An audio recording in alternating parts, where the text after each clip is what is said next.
Santa Ana winds are fueling the California wildfires, and they could reach hurricane speeds today. Is there any good news for firefighters there? Our meteorologist Chad Myers with a look at the forecast. Chad, what are you seeing?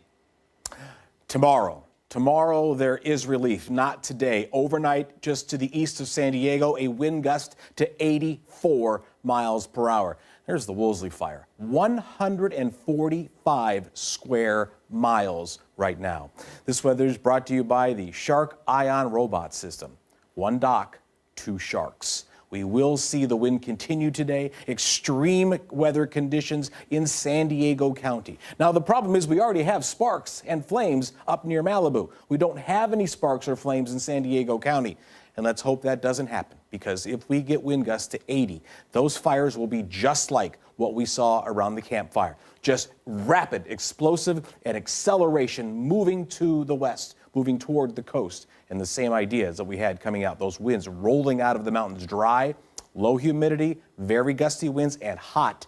Three things you certainly don't want to blow into a wildfire. And this is what we're looking at today. Tomorrow, much better. Winds will be 10 to 20, not almost 80 like we have for today. The high pressure moves away.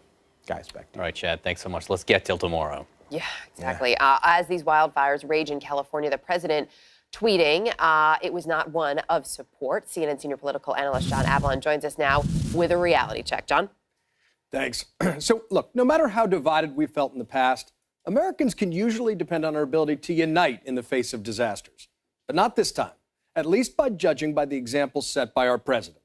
The wildfires raging in California are already the deadliest in Golden State history, claiming 44 lives with over 100 people still missing and burning more than 200,000 acres across the state. Now, in the face of so much suffering, here was Donald Trump's response.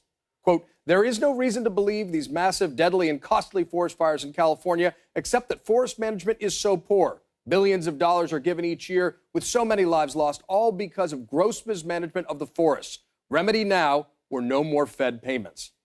Now, the president's claims have been attacked as misleading, uninformed, and just plain wrong. So let's look at what's really happening in California. There are 3 wildfires burning right now, and winds are expected to get worse today, as you just heard.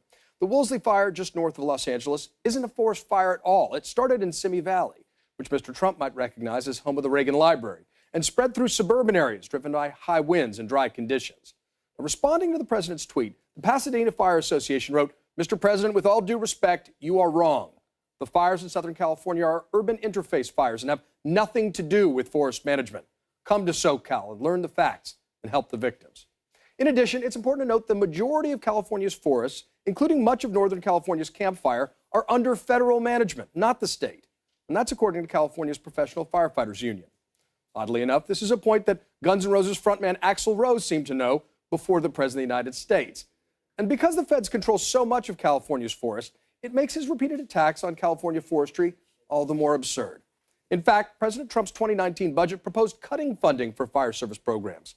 And the Center for Investigative Reporting found that the Trump budget also wanted to entirely defund the Joint Fire Science Program, which specifically studies the science of combating wildfires.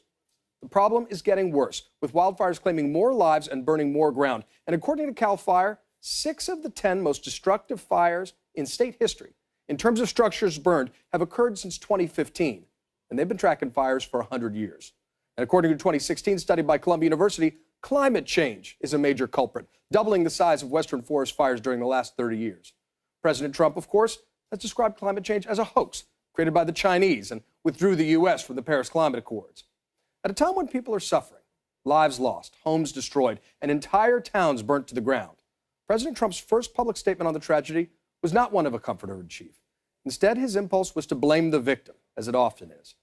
You may recall Trump's persistent attacks against the Americans who suffered and died in Puerto Rico during Hurricane Maria. The president's latest insult to the American island is a new White House proposal which would cut off federal disaster relief funding to Puerto Rico. The president's job is to help, not hurt. But somehow this president's impulse is to try and divide us, even while Americans are united in their solidarity with the suffering. And that's your reality check.